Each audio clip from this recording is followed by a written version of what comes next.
નમસ્કાર દર્શક મિત્રો, આજે આપણે મહેસાણા જિલ્લાના મોઢેરા ગામે આવેલા છીએ. મોઢેરા એટલે આપ સૌ જાણો છો કે જગવિખ્યાત સૂર્ય મંદિર. દર વર્ષે અહીંયા ગુજરાત સરકાર દ્વારા ઉત્તરાયણના દિવસોમાં 3 દિવસનો સાંસ્કૃતિક કાર્યક્રમ રાખવામાં આવે છે. પ્રવેશ માટે અહીંયા આ ટિકિટ બારીથી ટિકિટ લઈને પછી મોઢેરા સૂર્ય મંદિરની અંદર પરિસરમાં પ્રવેશ કરવાનો હોય છે. પરિસરની અંદર પ્રવેશ કરતાં જ સરસ મજાના બગીચાઓ આપણને દૃશ્યમાન થાય છે, તેમજ સૂર્ય મંદિર વિશેનો લેખ પણ અહીંયા લખવામાં આવેલો છે.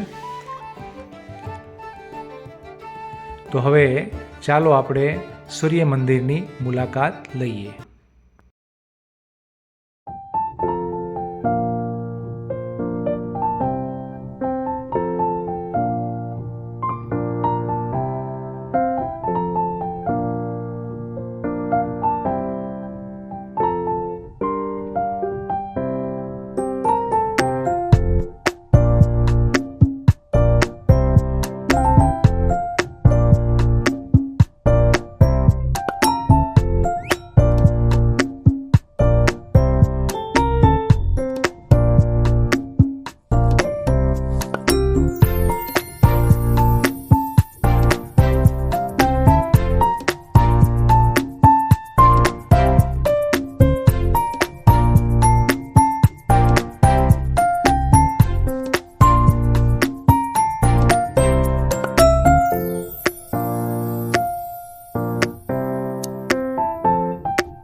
મોઢેરા સૂર્ય મંદિર આવેલા છીએ. ત્યાં પુરાતત્વ વિભાગનું આ મ્યુઝિયમ છે કે જેમાં 8મી સદીથી લઈ અને 18મી 19મી સદી સુધીની પુરાતત્વ ખાતાએ જે મૂર્તિઓ સાચવીને રાખેલી છે એ બધી છે. એમાં આ કૃષ્ણની મૂર્તિ તો અદ્ભુત મૂર્તિ છે અને આ કૃષ્ણનું બાળ સ્વરૂપ છે. બહુ સુંદર મૂર્તિ છે, પણ વિદેશી આક્રમણકારોએ એના હાથ કે એ બધું જે ખંડિત કરેલું છે, વત્તા મેં આ મ્યુઝિયમમાં જોયું કે બધી જ મૂર્તિઓના નાક અને માથા એ જે આપણા હિન્દુ શાસનના વિરોધીઓ હશે એને કાપી નાખેલા છે. પણ બહુ અદ્ભુત અને બહુ સુંદર મ્યુઝિયમ છે અને સારી રીતે સચવાયેલું છે. ખૂબ સરસ છે.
દર્શક મિત્રો, આ વિડીયો આપને કેવો લાગ્યો તે જરૂરથી કોમેન્ટ કરીને જણાવવા વિનંતી. તેમજ આ ચેનલ ઉપર પહેલીવાર નિહાળતા હો તો અમારી ચેનલને સબસ્ક્રાઈબ કરવા વિનંતી. તેમજ આ વિડીયોને લાઈક શેર કરવા પણ વિનંતી. વધુ આવતા વિડીયો સુધી આપનો ખૂબ ખૂબ આભાર.